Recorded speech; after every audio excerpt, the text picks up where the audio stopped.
शुरू करते हैं महात्मा गांधी के जीवन की आत्मकथा सत्य के साथ मेरे प्रयोग। भाग पहला। जन्म। जान पड़ता है कि गांधी कुटुंब पहले तो पंसारी का धंधा करने वाला था, लेकिन मेरे दादा से लेकर पिछली 3 पीढ़ियों से वह दीवानगिरी करता रहा है। ऐसा मालूम होता है कि उत्तम चंद गांधी अथवा ओथा गांधी टेग वाले थे। राजनीतिक खटपट के कारण उन्हें पोरबंदर छोड़ना पड़ा था और उन्होंने जूनागढ़ राज्य में आश्रय ले लिया था। उन्होंने नवाब साहब को बाएं हाथ से सलाम किया। किसी ने इस प्रकट अभिनय का कारण पूछा तो जवाब मिला, दाहिना हाथ तो पोरबंदर को अर्पित कर चुका हूँ। ओथा गांधी के एक के बाद दूसरा यूं 2 विवाह हुए थे। पहले विवाह से उनके 4 लड़के थे और दूसरे से 2। अपने बचपन को याद करता हूँ तो मुझे ख्याल नहीं आता कि यह भाई सौतेले थे। इनमें 5वें करमचंद अथवा कबा गांधी और आखिरी तुलसीदास गांधी थे। दोनों भाइयों ने बारी बारी से पोरबंदर में दीवानगिरी छोड़ने का काम किया। कबा गांधी मेरे पिताजी थे। पोरबंदर की दीवानगिरी छोड़ने के बाद वह राजस्थानी कोर्ट के सदस्य थे। बाद में राजकोट में और कुछ समय के लिए बांकानेर में दीवान थे। मृत्यु के समय वह राजकोट दरबार के पेंशनर थे। कबा गांधी के भी एक के बाद एक यो 4 विवाह हुए थे। पहले 2 से 2 कन्याएं थीं। अंतिम पत्नी पुतलीबाई से एक कन्या और 3 पुत्र थे। उसमें अंतिम मैं हूँ। पिता कुटुंब प्रेमी, सत्यप्रिय, सूर, उदार किंतु क्रोधी थे। थोड़े विषयासक्त भी रहे होंगे। उनका आखिरी ब्याह 40वें साल के बाद हुआ था। हमारे परिवार में और बाहर भी उनके विषय में यह धारणा थी कि वे रिश्वतखोरी से दूर भागते हैं और इसलिए शुद्ध न्याय करते हैं। राज्य के प्रति वह वफादार थे। एक बार प्रांत के किसी साहब ने राजकोट के ठाकुर साहब का अपमान किया था। पिताजी ने उसका विरोध किया। साहब नाराज हुए। कबा गांधी से माफ़ी मांगने के लिए कहा। उन्होंने माफ़ी मांगने से इनकार किया। फलस्वरूप कुछ घंटों के लिए उन्हें हवालात में ही रहना पड़ा। इस पर भी जब वे डिगे नहीं तो अंत में साहब ने उन्हें छोड़ देने का हुक्म दिया। पिताजी ने धन बटोरने का लोभ कभी नहीं किया। इस कारण हम भाइयों के लिए बहुत थोड़ी संपत्ति छोड़ गए थे। पिताजी की शिक्षा केवल अनुभव की थी। आजकल जिसे हम गुजराती की 5वीं किताब का ज्ञान कहते हैं, उतनी शिक्षा उन्हें मिली होगी। इतिहास भूगोल का ज्ञान तो बिल्कुल ही ना था। फिर भी उनका व्यावहारिक ज्ञान इतने ऊंचे दर्जे का था कि बारीक से बारीक सवालों को सुलझाने में अथवा 1000 आदमियों से काम लेने में भी उन्हें कोई कठिनाई नहीं होती थी। धार्मिक शिक्षा नहीं के बराबर थी, पर मंदिरों में जाने से और कथा वगैरह सुनने से जो धर्म ज्ञान असंख्य हिंदुओं को सहज भाव से मिलता रहता है, वह उनमें था। आखिर के साल में एक विद्वान ब्राह्मण की सलाह से जो परिवार के मित्र थे, उन्होंने गीता पाठ शुरू किया था और रोज पूजा के समय वे थोड़े बहुत श्लोक ऊंचे स्वर से पाठ किया करते थे। मेरे मन पर यह छाप रही है कि माता साध्वी स्त्री थी। वह बहुत श्रद्धालु थी। बिना पूजा पाठ के कभी भोजन ना करती। हमेशा हवेली वैष्णव मंदिर जाती। जब से मैंने होश संभाला तब से मुझे याद नहीं पड़ता कि उन्होंने कभी चातुर्मास का व्रत तोड़ा हो। वह कठिन से कठिन व्रत शुरू करती और उन्हें निर्विघ्न पूरा करती। लिए हुए व्रतों को बीमार होने पर भी कभी ना छोड़ती। ऐसे एक समय की मुझे याद है कि जब उन्होंने चंद्र नारायण का व्रत लिया था। व्रत के दिनों में वह बीमार पड़ी, पर व्रत नहीं छोड़ा। चातुर्मास में एक बार खाना तो उनके लिए सामान्य बात थी। इतने से संतोष ना करके एक चौमासे में उन्होंने तीसरे दिन भोजन करने का व्रत लिया था। लगातार 2-3 उपवास तो उनके लिए मामूली बात थी। एक चातुर्मास में उन्होंने यह व्रत लिया था कि सूर्य नारायण के दर्शन करके ही भोजन करेंगी। उस चौमासे में हम बालक बादलों के सामने देखा करते कि कब सूरज के दर्शन हों और कब माँ भोजन करें। यह तो सब जानते हैं कि चौमासे में अक्सर सूर्य के दर्शन दुर्लभ हो जाते हैं। मुझे ऐसे दिन याद हैं कि जब हम सूरज को देखते और कहते, माँ माँ सूरज दिखा, और माँ उतावली होकर आती। इतने में सूरज छिप जाता और माँ ये कहती हुई लौट जाती कि कोई बात नहीं, आज भाग्य में भोजन नहीं है, और अपने काम में डूब जाती। माता व्यवहार कुशल थी। राज दरबार की सब बातें वे जानती थी। रनिवास में उनकी बुद्धि की अच्छी कदर होती थी। मैं बालक था। कभी कभी माताजी मुझे भी अपने साथ दरबारगढ़ ले जाती थी। माँ साहब के साथ होने वाली बातों में से कुछ मुझे अभी तक याद है।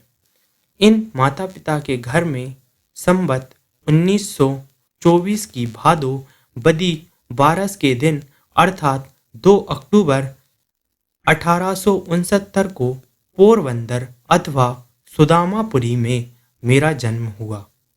बचपन मेरा पोरबंदर में ही बीता। याद पड़ता है कि मुझे किसी पाठशाला में भर्ती किया गया था। मुश्किल से थोड़े पहाड़े में सीखा था। मुझे सिर्फ इतना याद है कि मैं उस समय दूसरे लड़कों के साथ अपने शिक्षक को गाली देना सीखा था, और कुछ याद नहीं पड़ता। इस पर से मैं अंदाज लगाता हूँ कि मेरी बुद्धि मंद रही होगी और स्मरण शक्ति उन पंक्तियों के कच्चे पापड़ जैसी होगी जिन्हें हम बालक गाया करते थे। वह पंक्तियाँ मुझे यहाँ देनी ही चाहिए। एकड़े एक पापड़ सेक, पापड़ कच्चो मारो। पहली खाली जगह में मास्टर का नाम होता था, उसे मैं अमर करना नहीं चाहता। दूसरी खाली जगह में छोड़ी हुई गाली रहती थी, जिसे भरने की आवश्यकता नहीं। बचपन। पोरबंदर से पिताजी राजस्थानी कोर्ट के सदस्य बनकर राजकोट गए। उस समय मेरी उम्र लगभग 7 साल की होगी। मुझे राजकोट की ग्रामशाला में भर्ती किया गया। इस शाला के दिन मुझे अच्छी तरह याद है। शिक्षकों के नाम धाम भी याद हैं। पोरबंदर की तरह यहाँ की पढ़ाई के बारे में भी जानने लायक कोई खास बात नहीं है। मैं मुश्किल से साधारण श्रेणी का विद्यार्थी रहा हूँगा। ग्रामशाला से उपनगर की शाला में और वहाँ से हाई स्कूल में यहाँ तक पहुँचने में मेरे 12वां वर्ष बीत गया। मुझे याद नहीं पड़ता कि इस बीच मैंने किसी भी समय शिक्षकों को धोखा दिया हो, ना तब तक किसी को मित्र बनाने का स्मरण है। मैं बहुत ही शर्मीला लड़का था। पाठशाला में अपने काम से ही काम रखता था।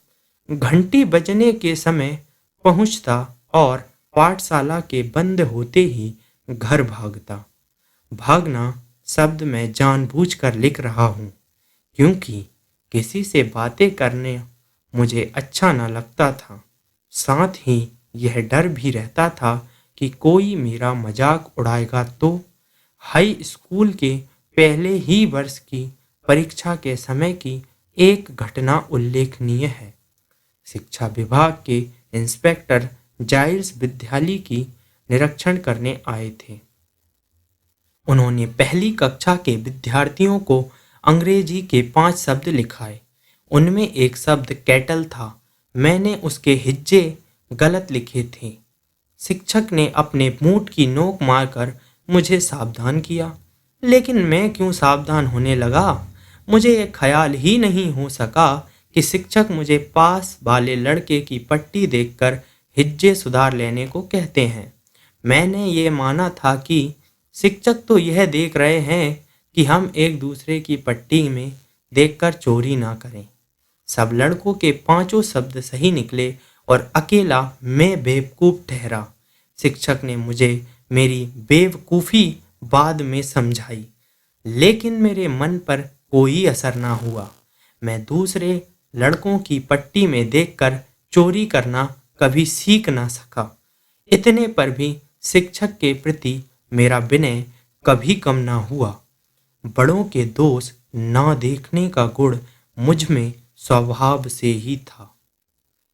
बाद में इन शिक्षक के दूसरे दोस्त भी मुझे मालूम हुए थे। फिर भी उनका प्रति मेरा आदर तो बना ही रहा। मैं यह जानता था कि बड़ों की आज्ञा का पालन करना चाहिए। वह जो कहें सो करना, करे उसके काजी ना बनना। इसी समय के दो और प्रसंग मुझे हमेशा याद रहेंगे। साधारणतः पाठशाला की पुस्तकों को छोड़कर और कुछ पढ़ने का मुझे शौक नहीं था। सबक याद करना चाहिए, उलाहना सहा नहीं जाता। शिक्षक को धोखा देना ठीक नहीं, इसलिए मैं पाठ याद करता था, लेकिन मन अलसा जाता। इससे अक्सर सबक कच्चा रह जाता। ऐसी हालत में दूसरी कोई चीज पढ़ने की इच्छा क्यों कर होती? किंतु पिताजी की खरीदी हुई एक पुस्तक पर मेरी दृष्टि पड़ी। नाम था श्रवण पितृभक्ति नाटक। मेरी इच्छा उसे पढ़ने की हुई और उसे बड़े चाव के साथ पढ़ गया। उन्हीं दिनों शीशे में चित्र दिखाने वाले भी घर घर आते थे। उनके पास भी श्रवण का वह दृश्य भी देखा, जिसमें वह अपने माता पिता को कावड़ में बैठाकर यात्रा पर ले जाता है। दोनों चीज़ों का मुझ पर गहरा प्रभाव पड़ा। मन में इच्छा होती कि मुझे भी श्रवण के समान बनना चाहिए। श्रवण की मृत्यु पर उसके माता पिता का विलाप मुझे आज भी याद है। उस ललित छंद को मैंने बाजे पर बजाना सीख लिया था। मुझे बाजा सीखने का शौक था और पिताजी ने एक बाजा भी दिलवा दिया था। इन्हीं दिनों कोई नाटक कंपनी आई थी और उसका नाटक देखने की इजाज़त मुझे मिली थी। हरिश्चंद्र का आख्यान था। उस नाटक को देखते हुए मैं थकता ना था। उस बार बार देखने की इच्छा मुझे नाटक को होती रहती थी, लेकिन यूँ बार बार जाने कौन देता। पर अपने मन में मैंने उस नाटक को सैकड़ों बार खेला होगा। मुझे हरिश्चंद्र के सपने आते। हरिश्चंद्र की तरह सत्यवादी सब क्यों नहीं होते, यह धुन बनी रहती। हरिश्चंद्र पर जैसे विपत्तियां पड़ी, वैसी विपत्तियों को भोगना और सत्य का पालन करना ही वास्तविक सत्य है। मैंने ये मान लिया था कि नाटक में जैसी लिखी है वैसी विपत्तियां हरिश्चंद्र पर पड़ी होंगी। हरिश्चंद्र के दुख देखकर, उनका स्मरण करके मैं खूब रोया हूँ। आज मेरी बुद्धि समझती है कि हरिश्चंद्र कोई ऐतिहासिक व्यक्ति नहीं था। फिर भी मेरे विचार में हरिश्चंद्र और श्रवण आज भी जीवित हैं। मैं मानता हूँ कि आज भी उन नाटकों को पढूं तो मेरी आंखों से आंसू बह निकलेंगे।